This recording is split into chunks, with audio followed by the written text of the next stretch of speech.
જય હનુમાન દાદા. આપણે નાહી ધોઈને તૈયાર થઈ ગયા, ગાડીમાં બેસી ગયા. હવે તમને આજે બેંગ્લોરમાં ડ્રાઇવિંગ વખતે બતાવું કેવી ટ્રાફિક હોય છે, કેવું હોય છે. માતાજી આવી ગયા તો એને આપણે પૈસા આપી દીધા. આમ તો એ લોકો ના પાડતા હોય છે વિડીયો ઉતારવાની, પણ ખબર વગરનો વિડીયો આપણે ઉતારી લીધો. અત્યારે બેંગ્લોરમાં આવા કન્સ્ટ્રક્શન ચાલે છે. જો આ ગાડી બહુ જૂની હતી, અમે જ્યારે નાના હતા તે આ ગાડીમાં બેસીને એક ગામથી બીજા ગામ જતા.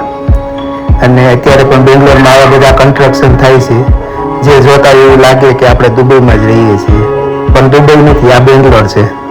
અને કન્સ્ટ્રક્શન અત્યારે બહુ બધા સારા થાય છે અને કામ પણ બધા બહુ સારા થાય છે.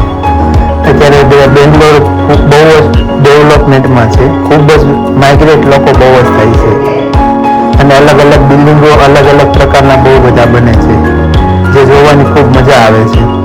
અને કંઈક અલગ જ સિટી છે, પણ ટ્રાફિક દુનિયાભરનું ટ્રાફિક છે. કહેવાય છે કે એશિયાનું પહેલા નંબરનું ટ્રાફિક બેંગ્લોરમાં છે.